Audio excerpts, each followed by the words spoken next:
আমার ব্যাগটা প্রটোকলে একজনকে বিএনপির মর্যাদা দিলাম আর বাকি সবার সাথে আছে ইনশাআল্লাহ।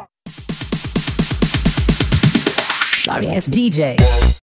সেই প্রবাসীকে দেশের মাটিতে পা দিয়ে বিভিন্ন জায়গায় অসম্মানের শিকার হতে হয়। আমরা একটা জিনিসে বড় কষ্ট পাই, প্রবাসীরা যে দেশেই থাকেন, পৃথিবীর যে প্রান্তে থাকেন, সবাই ভিআইপি। উনি যদি রাজনৈতিক দলের কোন নেতা হন, উনাকে বিএনপি লাউঞ্জ দিয়ে বের করা হয়। আর যদি সৌদি আরব থেকে আছেন, ইংল্যান্ড থেকে আছেন, উনার রাজনৈতিক ব্যাকগ্রাউন্ড নাই, উনি দেখা যায় সাধারণ যাত্রী থাকেন। এই ধরনের বৈষম্য বাংলাদেশ থেকে উঠিয়ে দেওয়া দরকার।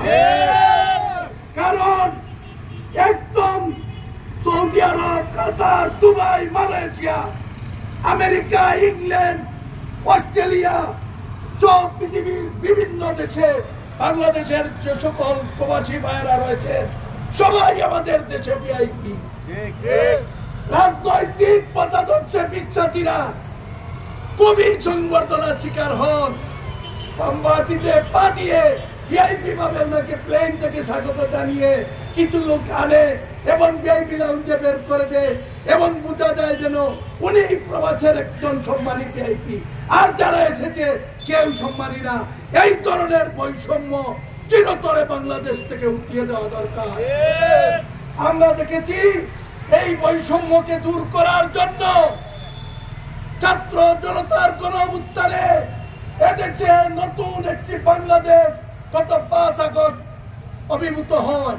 এই বাংলাদেশকে আমাদের সবাই মিলে সম্মানের সাথে দেখতে হবে। গত 9 জানুয়ারি বৃহস্পতিবার শাহজালাল আন্তর্জাতিক বিমানবন্দরে যে ন্যাক্কারজনক ঘটনা এই বাংলাদেশি প্রবাসীর সাথে ঘটানো হয়েছে, তা খুবই দুঃখজনক, নিন্দনীয়। আমাদের আয়োজন থেকে তার গভীর ক্ষোভ প্রকাশ করছি আমরা, কারণ এটা দুঃখজনক ঘটনা। আমি মনে করলাম আমার ভাইয়ের একজন মানুষ 20-25 ঘন্টা জার্নি করে যখন দেশে আসেন, এমনিতেই উনি ক্লান্ত পরিশ্রান্ত থাকে। উনার সাথে আমার কি ব্যবহার করা দরকার, এটা যদি আমার সেন্সে না থাকে, আমার বিমানবন্দরে চাকরি করার কি দরকার? এত বেরিয়ে আসে বিমানবন্দর থেকে।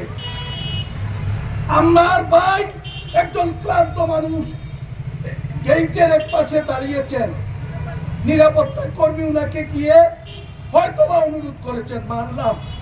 উনি হয়তো বলেছেন আমরা এখন এখানে দাঁড়িয়েছি, মোটরসাইকেল রেখেছি, যারা আছেন তারা এখন ওই দিকে চলে যাচ্ছেন।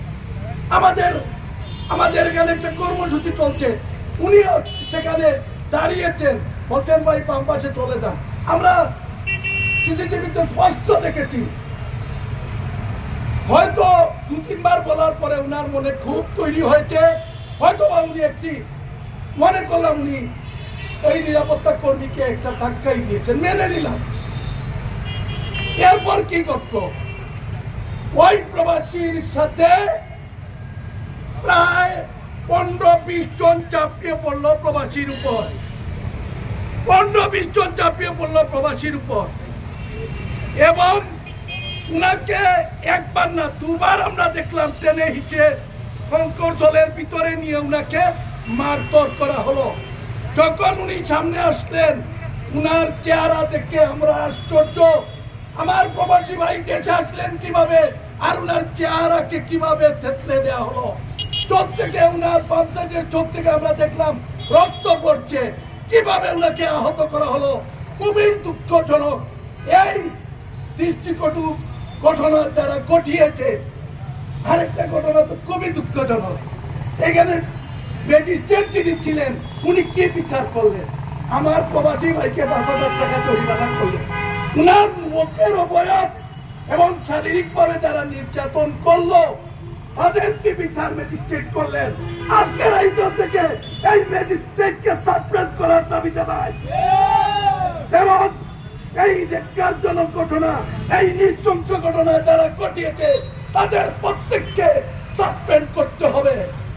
এদেরকে কখনো এই তাহলে আমরা এখন শাহজালাল বিজ্ঞান বন্দর থেকে সিলেটে বেদিন এই রাক্ষসটা সব জায়গায় রাক্ষস, এই দুর্নীতিবাদরা সব জায়গায় দুর্নীতিবাদ, এই কুস্কিররা সব জায়গায় কুস্কুর।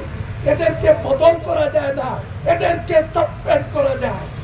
তাই আমি অনুরোধ করব আজকের আয়োজন থেকে এই ধিক্কারজনক এই নৃশংস ঘটনা যারা ঘটিয়েছে তাদের ম্যাজিস্ট্রেট সহ ওই নিরাপত্তা কর্মী সকলকে এই বন্ড বিচরণকে সাসপেন্ড করতে হবে।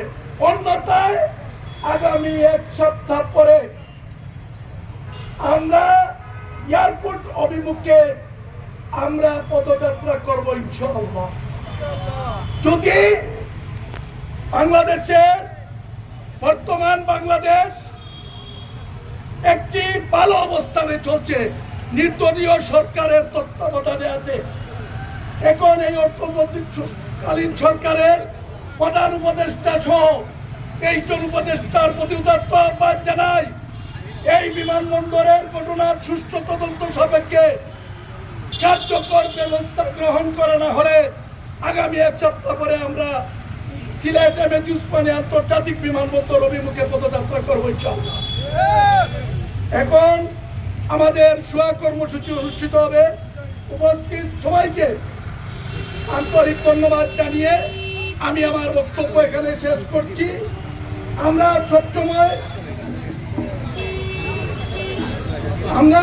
সবসময় যে বিষয়টি করি, আমরা সবাই একসাথে, আমি বাঁশি বাজানোর সাথে সাথে আমরা সবাই শুয়ে পড়ব।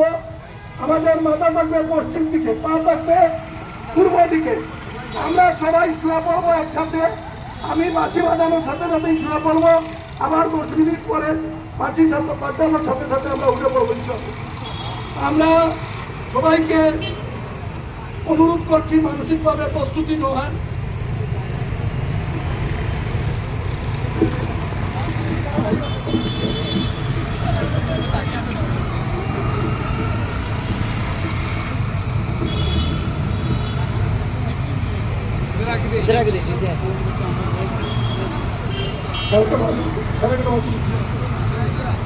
আচ্ছা, সব একটু ছুটে হয়ে যায়, আমরা সব ছুটে হয়ে যাই। আমি শাড়িকে ছুটা করার জন্য বুঝার ভাই লাইনে ঢুকে, বুঝার ভাই ওই বেনারের সামনে যান আপনি, আপনারা ছুটা, সবাই ছুটা লাইন শাড়িকে ছুটা করুন। ইব্রাহিম ভাই সামনে আসছেন, সামনে আসছেন, লাইনটা ছুটা করে দেয়। ইব্রাহিম ভাই সামনে আছেন, সবাই ছুটা করে লাইনটা আগে ছুটা করে। এখন আমরা বাকি বাজানোর সাথে সাথে সবাই শুয়ে পড়বো। 10 মিনিট আমাদের শোয়া কর্মসূচি, সে সকল প্রবাসীদের জন্য আমাদের আজকের এই কর্মসূচি উৎসর্গ করলাম।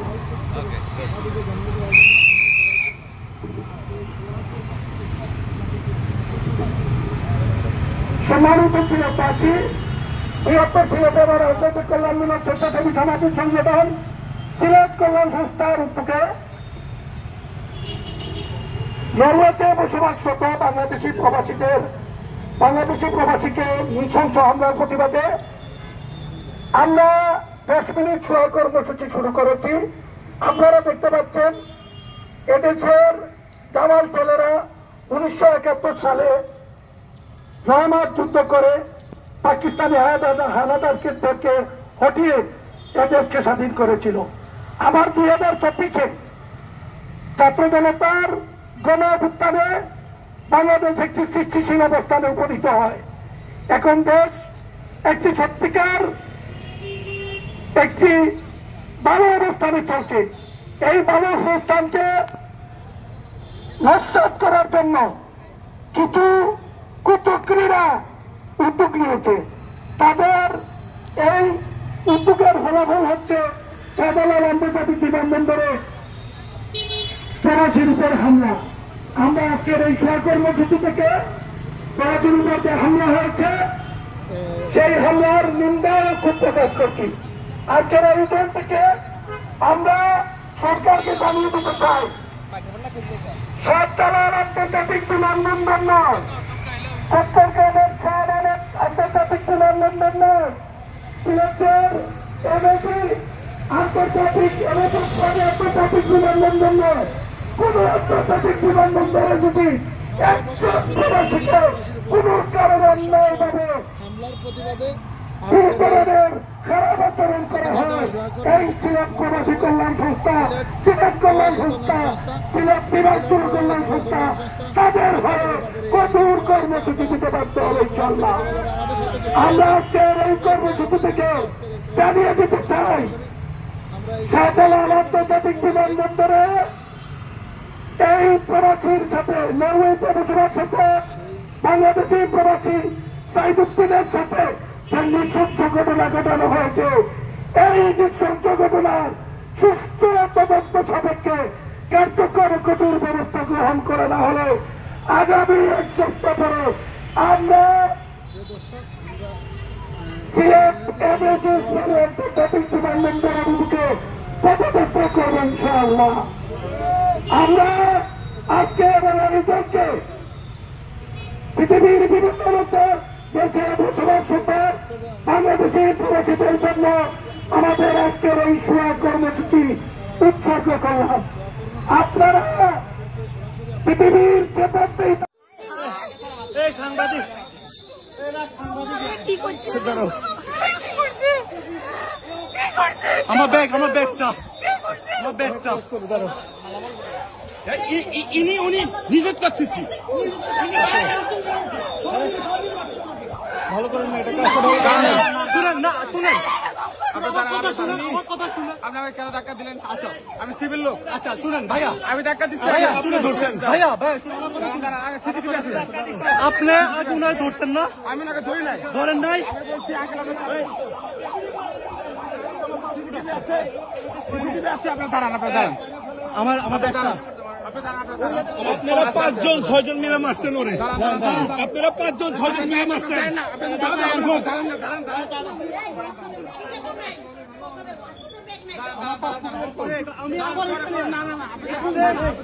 পল্লবের পাসপোর্ট কই নাই তবে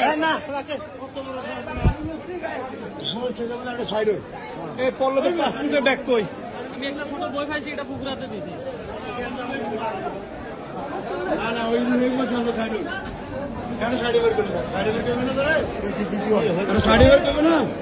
স্যার এখানে একটা পাসপোর্টের ব্যাগ ছিল, আমার কাছে আছে।